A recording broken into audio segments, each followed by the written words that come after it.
Welcome to Playing with Inference. This is the second part of our episode talking about what counts as an AI native game.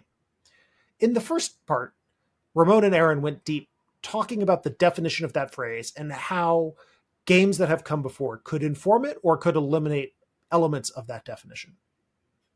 In this episode, we actually dive more deeply into examples that are out in the market that fit the bill of an AI native game and how we are seeing and tracking changes that could modify that definition in the future.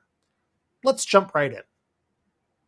I'm just imagining listening back to this podcast later and being like, I'll understand our argument so much better now that we think, because the argument there a little bit is like, what we're really talking about is that's what machine learning is, right? And you're saying like, look, So we go back to, if we're looking at what an AI native game is, machine learning is a fundamentally different type of way of processing data, both in terms of how you create the model and what the model can do.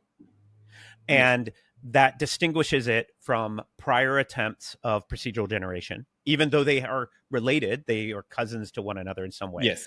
But the inherent difference in what a machine learning neural network can do, what we've learned, if we make it big enough, if we push enough data in, if we refine it enough, creates a qualitative difference in what the system is capable of, a machine learning based system versus a prior procedural generation based system. Yes. And so then an AI native game has to include that technology in some way and has to then therefore leverage that technology to create a better player experience that is only possible because of the inherent capabilities of the model. That would be my stance.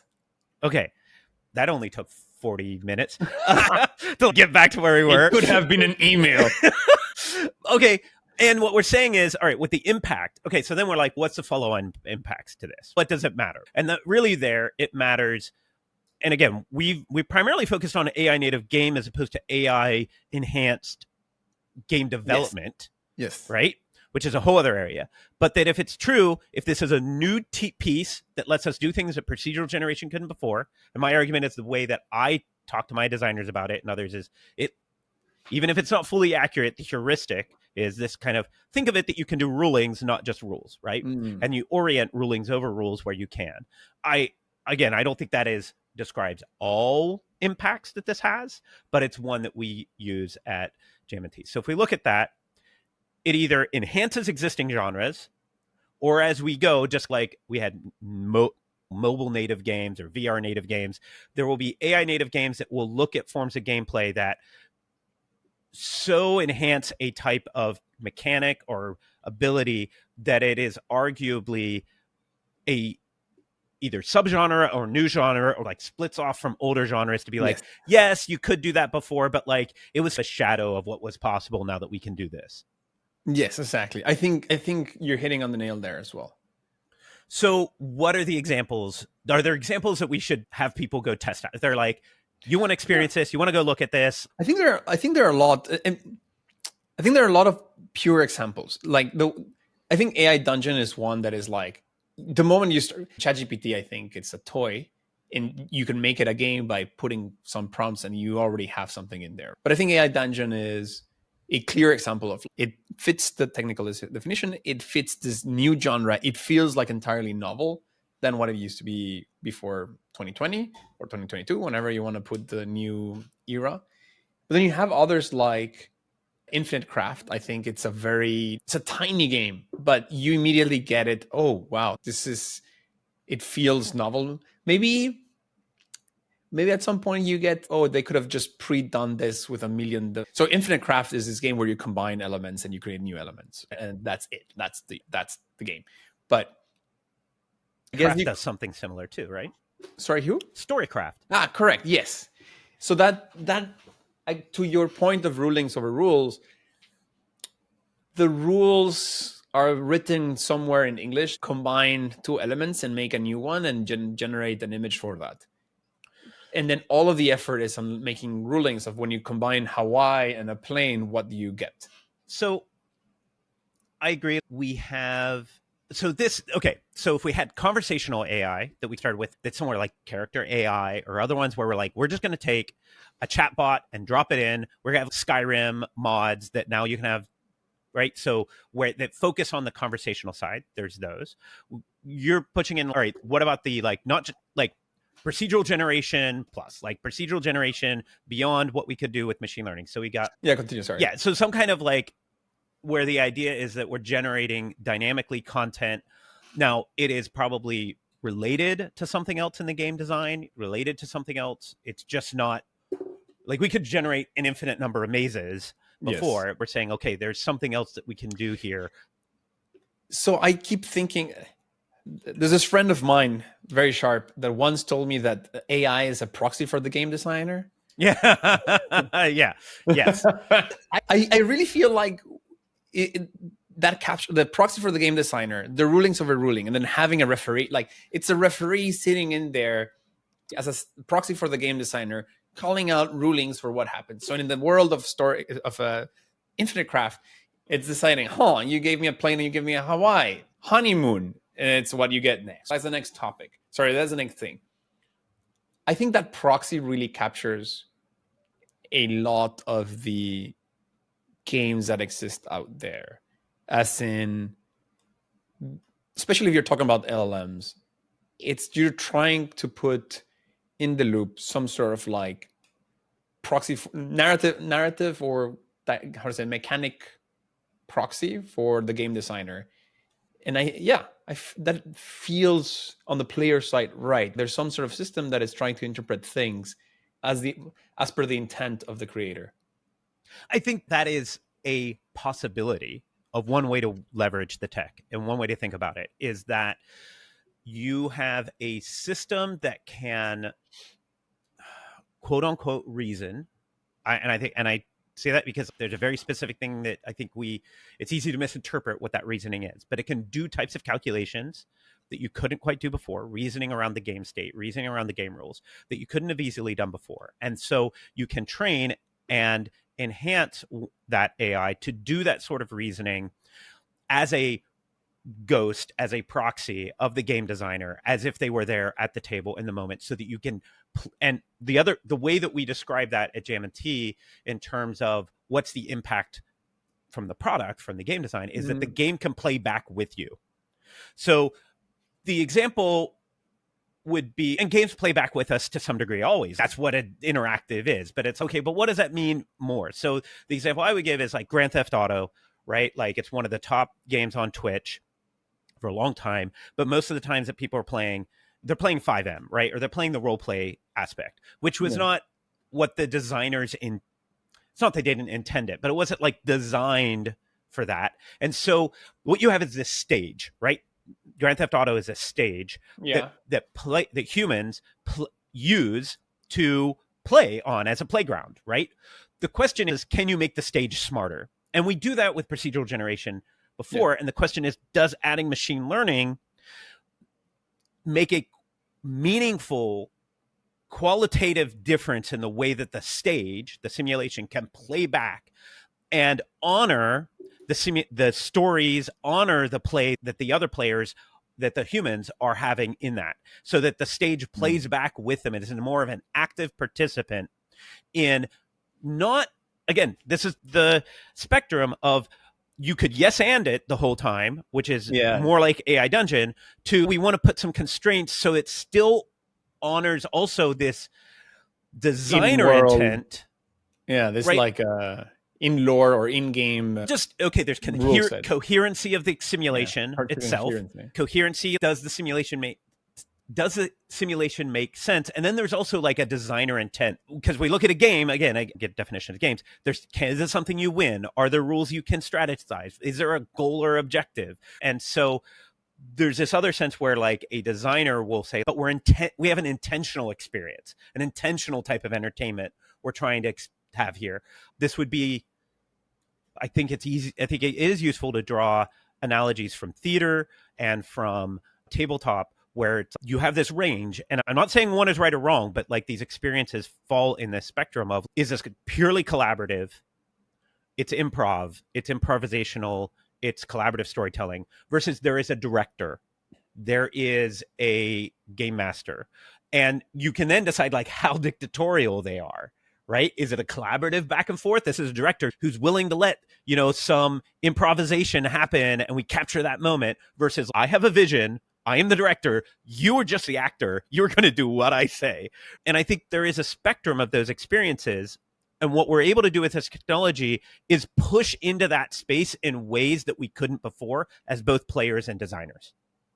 What do you mean by push into that space? Sorry. Meaning we're able, before we had cruder tools. I know that's not maybe, like we had cruder ways of bringing that to life. So particularly on the design in either, again, like the way the simulation can play back and follow along so that the simulation is an active participant in that collaboration. The simulation is more of an active participant in honoring, being able to interpret the player's intent, interpret the storyline, and be able to play back in a way that honors where the players are taking that improv, or be able to interpolate the designer's intent in ways that that allows.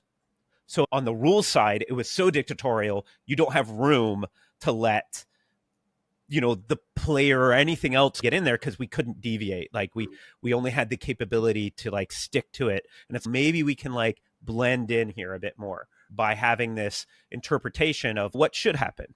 The example I'll give, and to be honest, I haven't fully achieved it, but I think it's, you got a player, they reach a cliff, they have to jump over. What happens in the simulation?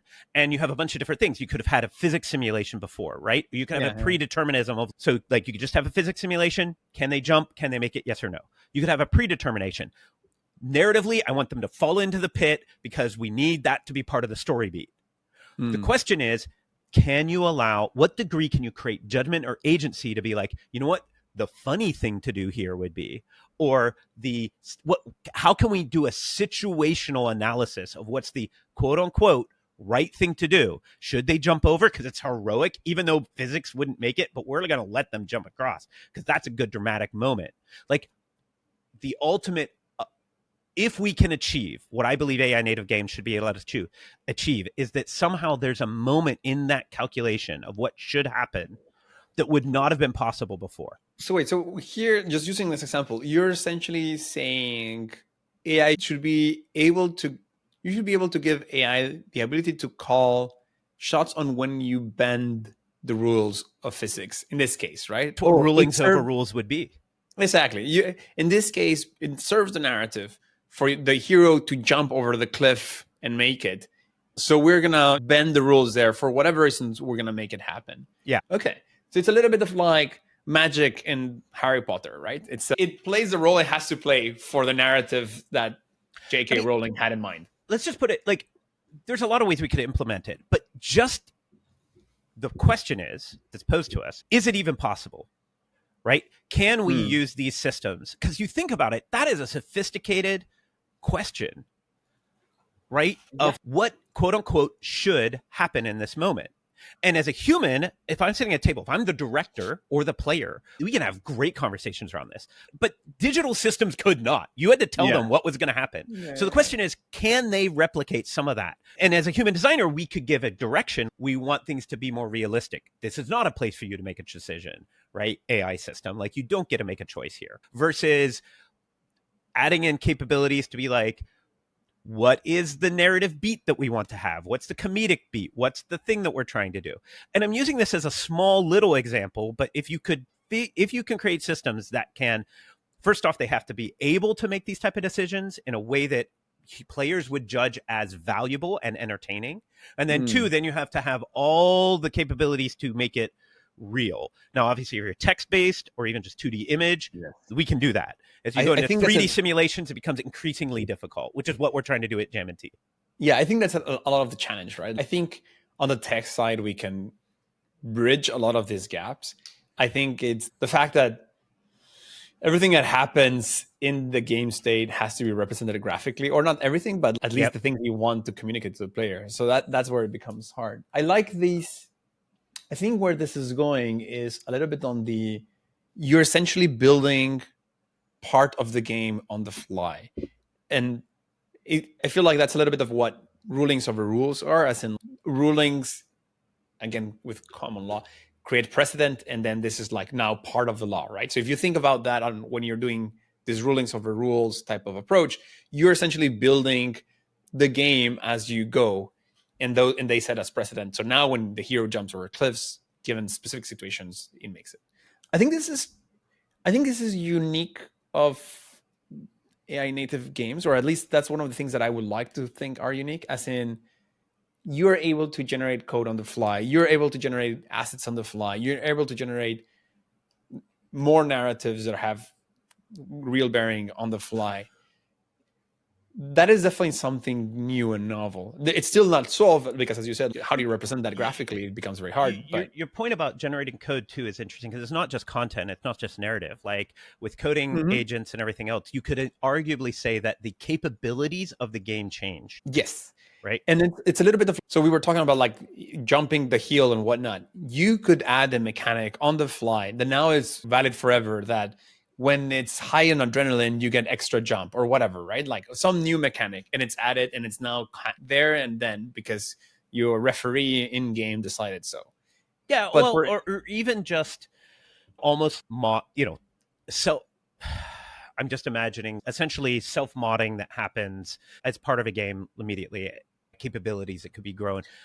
Either recognize that they are needed because the system itself identifies that this is something that needs to happen in order to achieve goals for the game, or that players are instructing. And this is what Roblox is trying to do essentially, is these vibe coding capabilities. Or if we even look at generative games like, I think what Yanni over at Bitmagic is trying to do, and Lovelace is trying to do with some of their games, is like these kind of procedural games that also can self-mod or create kind of some of the rules like that's the promise of what could potentially be there.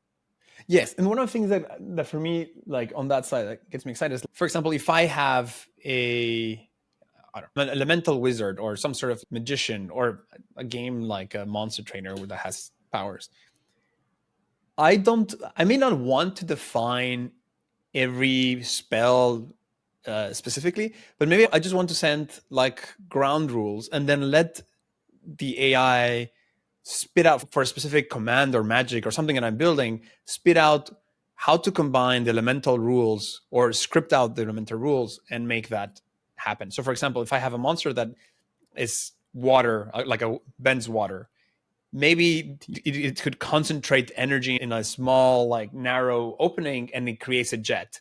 Or at the same time, it can just create like a spray of water to protect itself. So I think obviously there's a challenge there, and how do you have VFX that represent all of that? But the combination of, you have an intent that the player has when it's doing this spell, with the combination of the player, the game designer, set some like very low level rules that then the LLM builds on top of and can script out, what does this new spell look like?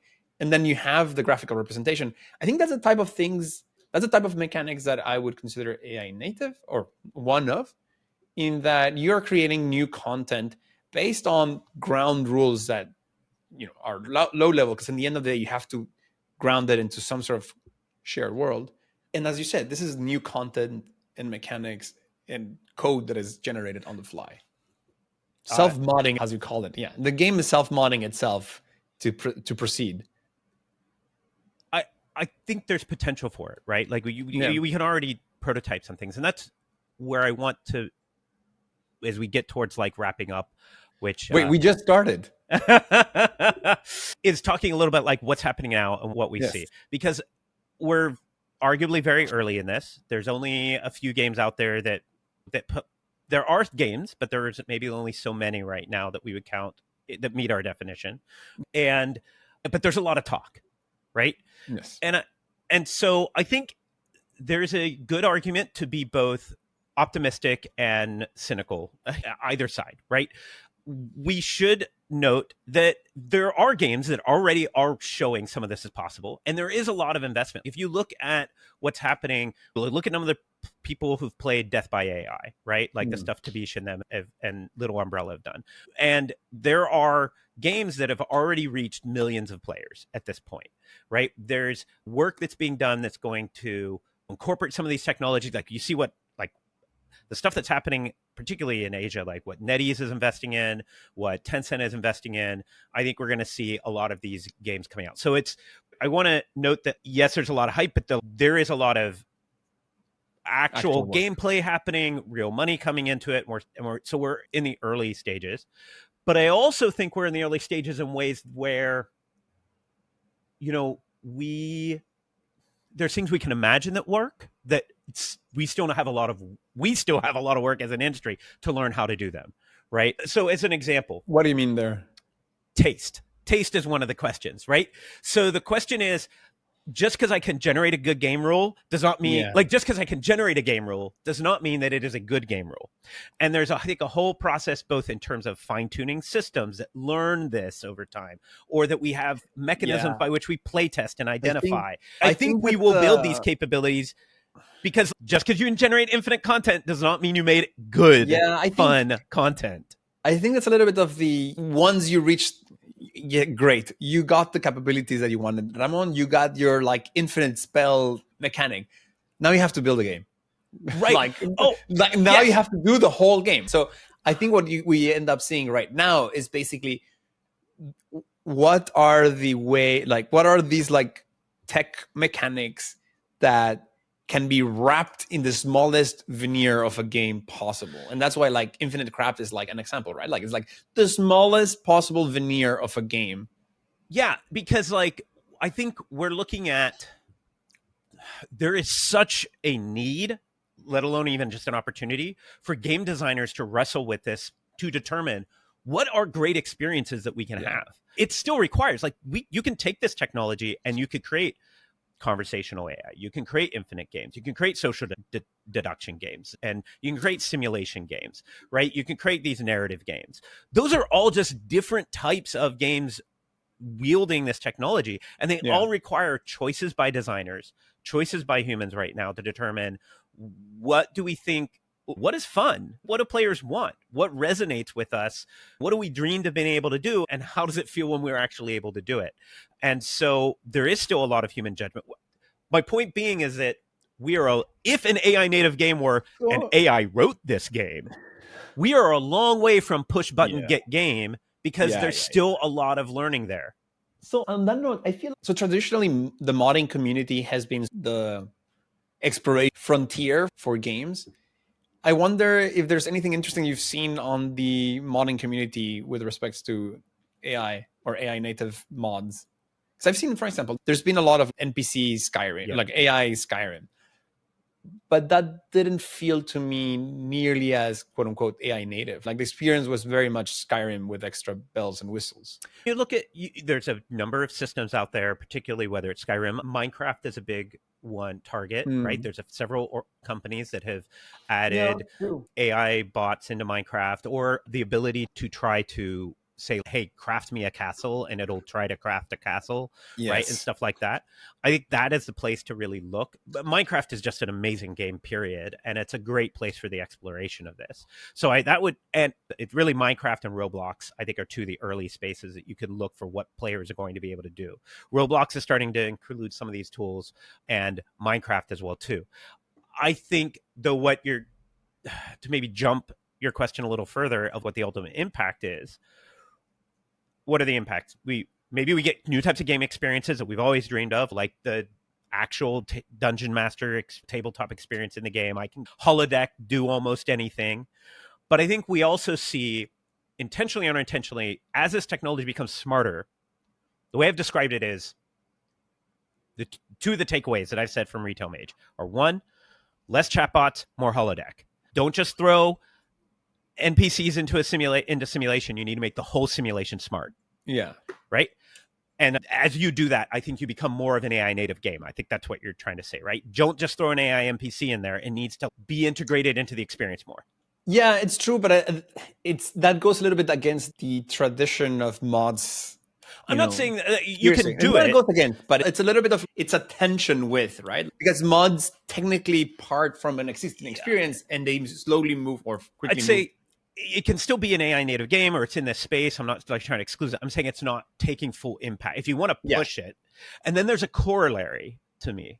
So if you say, all right, it's not just AI NPCs, which is what the low-hanging fruit, so to speak. And I'm not trying to dismiss that technology or how hard it is to do it, but it's not just AI NPCs. It's the full simulation. The corollary is, the smarter the simulation is, the more the simulation is the tool itself. Yes.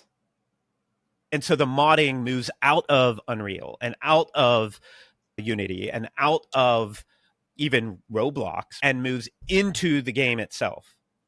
Because you're now having a conversation almost with the simulation, either as part of the gameplay loop or in preparation to have a gameplay loop. And this next impact then to me is saying that this trend of democratization and accessibility of game development is only going to continue. Wait, what do you mean by democratization of... It lowers the barrier of entry to creating games or game-like experiences. Yes. Of creating games in general. And creating games in general. Yes. What little projects have you seen that are pushing that frontier then? As in, so again, just to step back a little bit, what I'm curious is if we're getting increasing democratization of creating games, and we're trying to find out what are going to be the AI era genres, what are the early signs that we are seeing out there, right? Like, well, obviously waifus and AI dungeons are one of those, but I wonder what are the other... I do think we're early. There's just some surveys right now that look at just how many games in Steam now say that they include some AI content. A lot of those are just some generated, but if you go through, you will find a fair number of murder mystery kind of games, fair number of other kind of detective or games. Yeah, I think there's a lot of people, including yours truly, start with, and it's not social deception, but some sort of like games that require someone else to be playing with you. So it's like a proxy for the social part. I think one reason we don't yet see the explosion is that, again, we're very early, right? So the tools are barely available in even Roblox or in Minecraft or whatever. And in some cases, they can, you've talked about this before, Ramon, like they can be expensive, right? Right? Because there can be a per token cost somewhere, right? Either on the developer side, on the publisher side, or on the player side. That makes it a bit prohibitive right now for the explosion of these games. So I think that's why we're seeing like experiments yet, and we're not yet seeing them explode in terms of everyone using them. But I think we will. Again, I think we will. Like if you look even just a couple years ago, and people are like looking at, let's just look at ChatGPT, right? And it's okay, people play around with it. They go, what is this good for? And we're like, and then we start seeing more and more capabilities come online. And people are like, who would pay for that? I know a number of people who the number of people who pay the $200 price a month for Claude Code is surprising. Like, it's evidence that as we iterate, like, I don't know that everyone would have believed that 2 years ago. So there is value. And I think we're still, though, at this early stage. Like, it's showing that, like, in some of these domains, there is a lot of value to be gained. Like, people are willing to pay for it. People are willing to see it. We're just not yet, like, it's very early on the game side for the technology, the tools, and everything else for these to be fully break out. I think it feels very, so as I've mentioned before, I think a big problem is the cost sensors experimentation. And it's very weird and different from previous technological progress. As in, it's as if like in the, I don't know exactly when 3D became a thing, but imagine in the early days of the GPU era, anyone has access to a supercomputer, but not everybody can afford to play. So you can always tinker and create a game on that supercomputer, but not everybody or most people won't be willing to pay to play the game that requires a supercomputer to play. And that is such a weird thing, right? Like, we have access to models that are insanely expensive and insanely powerful. So we can create experiences that are pretty impressive, but then making that reach people is really impossible. So yeah, I think that's a very weird situation. And it's a little bit of the models live 3 years ahead of what is possible for what is possible to go viral. I said not everything can go viral because it would bankrupt the person doing it. Okay, so what's holding back the industry right now? It's a number of things. Costs are definitely, absolutely one of the things, right? Like, even for large studios, let alone indies, right? It is absolutely. It's a cost in terms of the cost of prototyping is getting lower and lower, but the cost of running these games is still very high. So a lot of the conversations I have with my partners and colleagues at hyperscalers and major tech companies is they're trying, like, I know that they are thinking about this problem. I know that they are having conversations with others in the industry that are like, how do we get the inference costs lower? There's no way I'm going to be able to release or go to one of these games unless the cost per, it's like what Josh English was saying before. What's the cost? Not even the cost per token, which is one way to look at it, but that kind of cost of AI interaction like drops low enough that it's okay, I can make these games. But I would argue though, because I had a conversation with one of my friends in the industry recently, and they're like, you know what, we're just going to sit out and we're going to watch and see what happens a little bit, because it's hard enough for her to figure out how to use AI tools in the workflow, let alone learning how to use AI tools in the game loop. And I think that's an okay choice for some folks in the industry. Because I'm assuming a few of these people might hear, that might be some of our audience, right? I think it's a reasonable choice. But my only counterpoint would be that in our experience at JMT, building Retail Mage, there's also a learning curve, a not insignificant learning curve. Yes. For game designers, let alone technologists, of how to wield the technology to create good experiences. And that the longer you wait to start having game designers just learn to reason about it and think about this space, the further behind the curve you will be. And that has nothing to do with the cost, and it has nothing to do with even some of the capabilities of technology. And so by the time that you get off your ass and start getting involved, those who are pioneering the industry may have capabilities and understanding of how to engage with their players. The example I would use is live service games.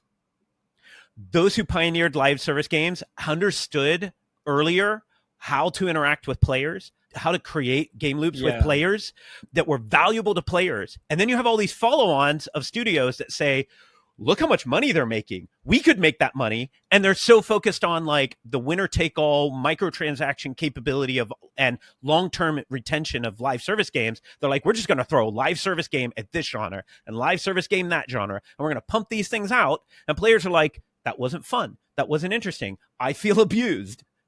And that's what's going to happen with AI native games. You need to be engaging in it from a design and player experience to understand, why do players care?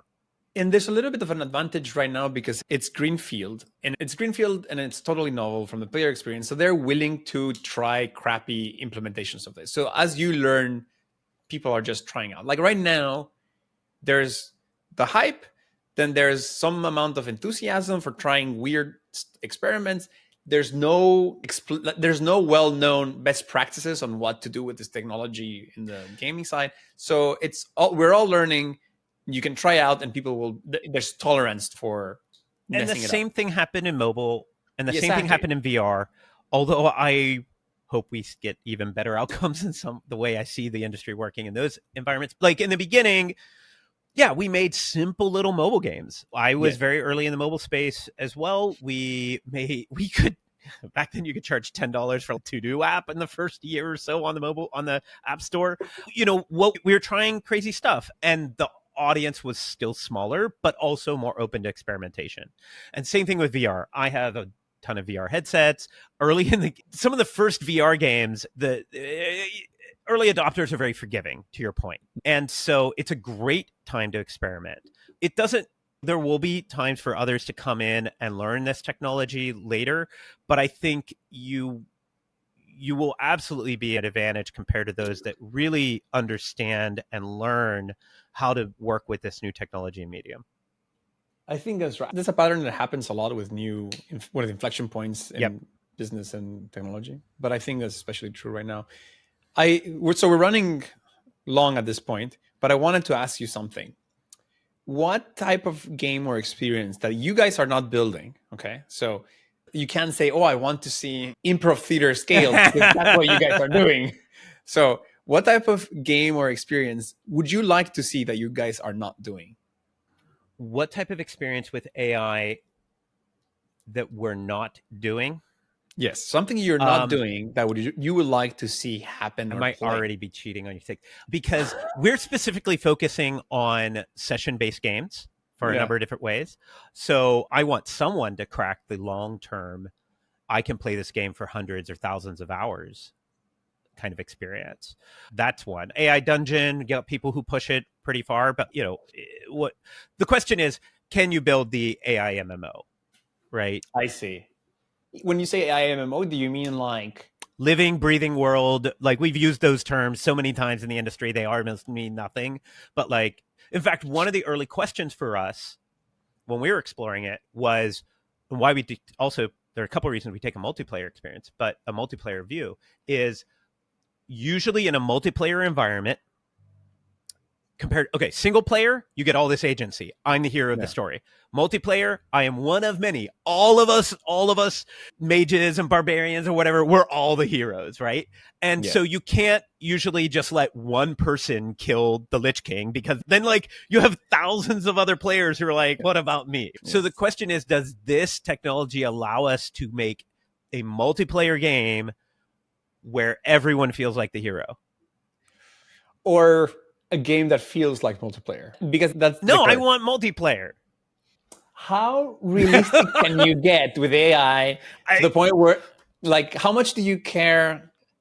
Okay, we're really going long now, but like, how much do you care that it's Carl on the other side versus someone that behaves like Carl? And maybe this is too specific. It's some rando in the internet, so you don't really know this person. Because I think games do bring together humans, and I think that is part of, if that's one of the things you get out of it, is that experience of bringing the people together and the connections you make and the story you have along the way is part of the value, as opposed to just, it's not just that you killed the Lich King or whatever else. It's that this community created and came together and you build this human social connection as part of it. So I think that's true. And I think that makes a lot of sense. And it's also, I like to joke that people are either cats or dogs on how like social they are. So I like to say, my wife's family is more like cats. They want to just like their space. My family is like dogs. Pet me, be with me, like all over you. In this sense, it's funny because when I think of the type of experience I want to play, it's like the opposite, right? I'm totally a cat in this. I love to play Civilization. By far my favorite game. I tried many times to play multiplayer and I hated it with a passion, because I play not this aggressive game, but rather this, I'm playing silly stories in my head of what's going on in that empire and whatnot. And the problem I have is that the AI is so dumb. It's not playing the role. What is going on in my head is so much more interesting than what's happening in the game. But I use the game as a basis to play myself stories, right? And what I want is to be able to play Civilization, but the interactions with the other empires feel like playing Catan or playing Risk, as in like free form. There's agency in the other players, and there is free form negotiation. And I remember when playing with my brother with Civilization, we would do trades where, I'll give you all of these battleships and you go break this guy's head, and you can pay me later, because my interest is rather giving you this battleship so you guys go to war and I can build my own economy meanwhile, right? Like, we tend to come up with these deals that are not, they're fairly creative and outside of the normal rules, to your earlier points of when you were talking about tabletop, that I think is so missing in Civilization. And I feel it plays such a role in human history and how things happen, which is what I'm doing in my head, right? I'm playing this fake history. And I can't do it in multiplayer because people make it more about playing a game than about playing a story. So maybe there's some version of like Civilization role-playing, but then I have to find the people. So I want the right things from multiplayer and the right things from single player. I would say, one, you should check out some of the games by a game called Microscope. Okay. And which is a collaborative narrative storytelling game that might have some impacts that you're interested in. But secondly, it does require playing with other humans, like I said. But then no. Yeah, I think obviously there's going to be a space for single player and multiplayer. I think that we've just chosen as a team and have come our inclinations, even though I play a lot of single player games. So if I were to answer your question again, just slightly on what do I really want that we aren't working on, One is technology and one is kind of a genre. So technology, we haven't talked about it that much. I think I'm very interested in games that learn more. So what does it mean to learn me? To your point, build a game that is like, it's not just that the Civilization game is a better experience, but the more the time that you play that game, Ramon, the more that it learns how to make it a good experience for you, or the more it like just more learning.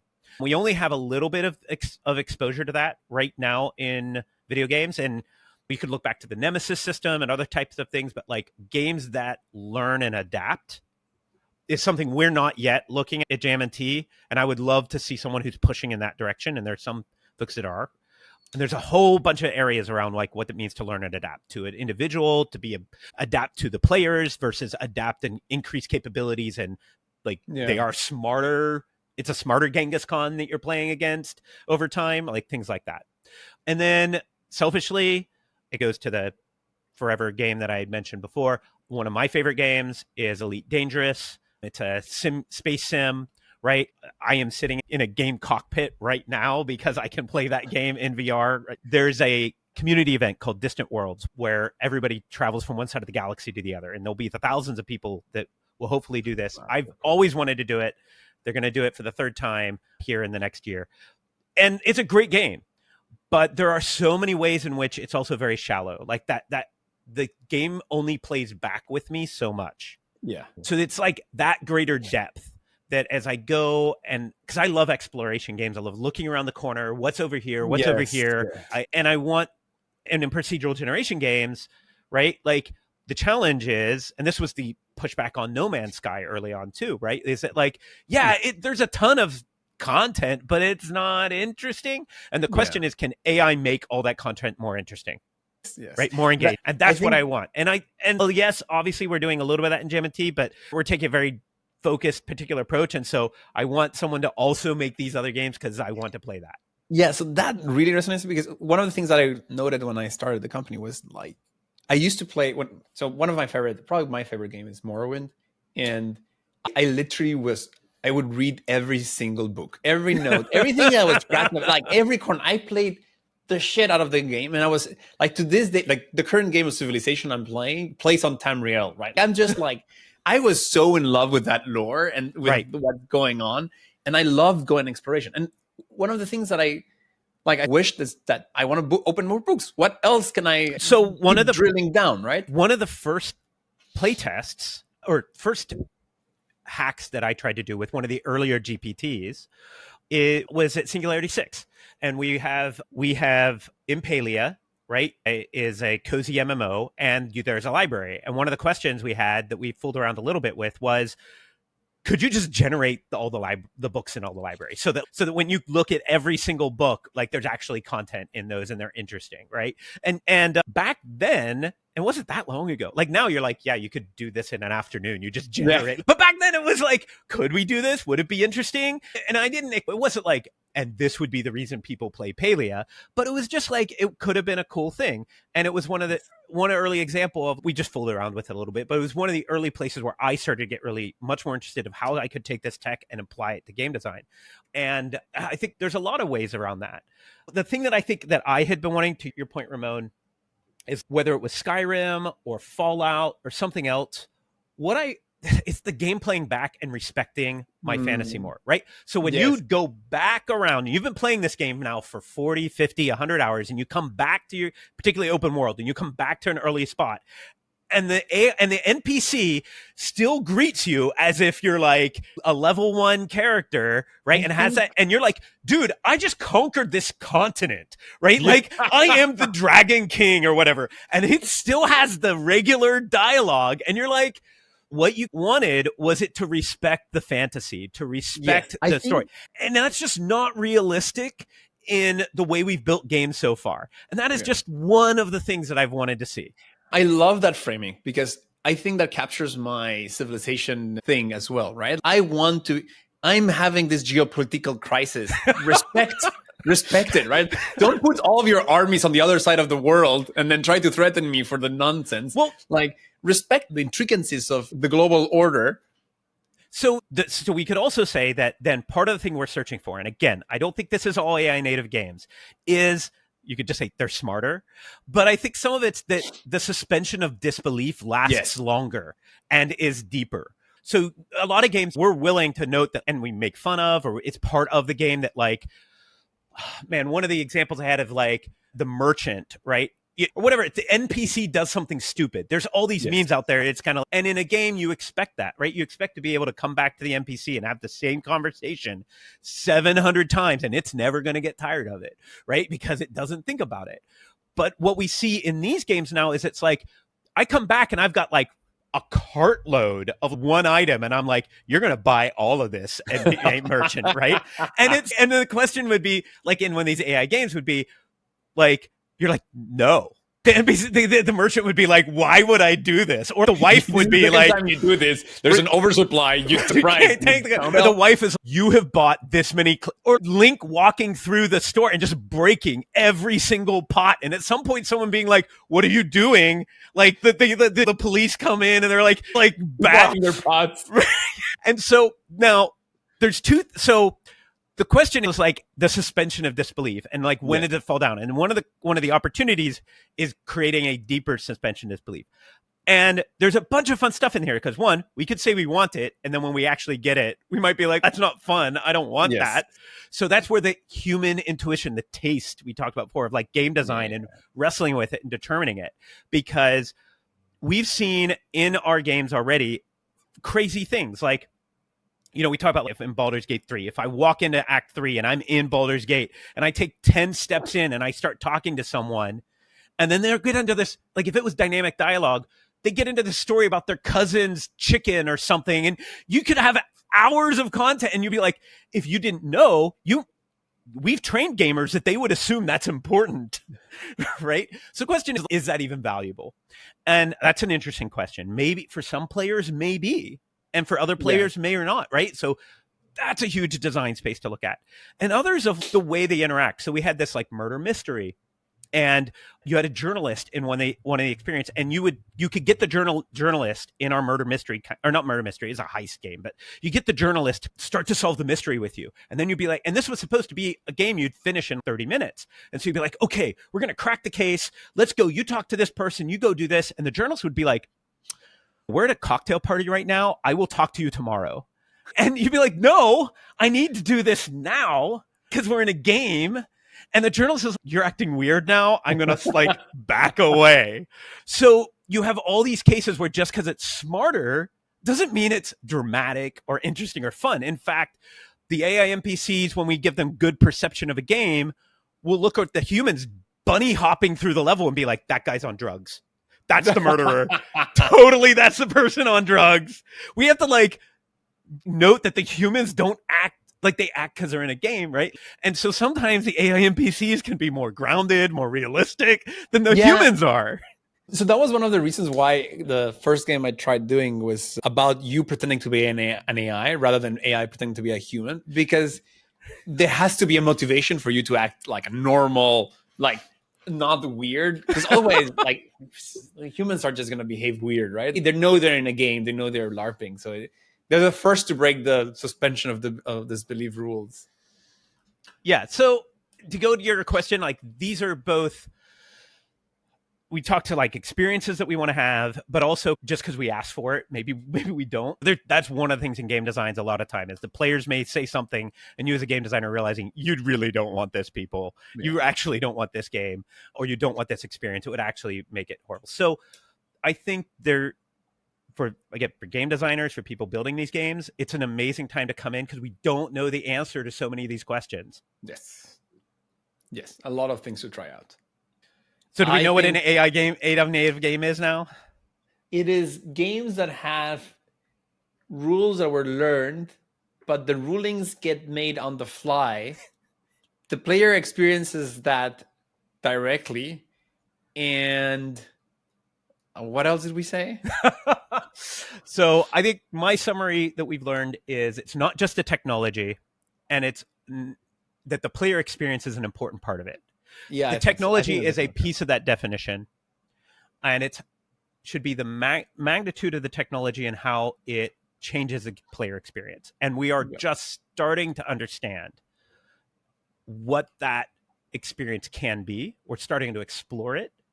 We have ideas and early examples of it, but I suspect 1 to 2 years from now, we will already look back and be like, wow, we didn't even realize, or we didn't even expect. And the call out, the challenge to those listening and everyone else is go make new AI games that we've not thought of yet. Yeah, 100%. On that note, since we're closing off, we are planning to do events during SF and LA Tech Weeks. So if you're in the area, look out for it. We should be announcing soonish. But yeah, this was fun. This was fun. Yeah. I think we had an agenda. We went over time and still probably only covered about 2/3 of it. Yeah. If you are, Ramon and I are at a bunch of events often in San Francisco and LA. We are hoping to be part of the LA and SF Tech Week coming up in October, but there's other events happening all the time. So if you do corner us, we're happy to talk about these topics. And another call out for those listening is if you have a different opinion about AI native games, we want to hear it. If there is a game you think deserves to be called out or hasn't been mentioned, let us know. Yeah, absolutely. And if you have a game that you are proud of, we want to play it. Yes. All right. I think we covered it all. All right. Thank you, Aaron. Thank you, everybody. Thank you, Ramon.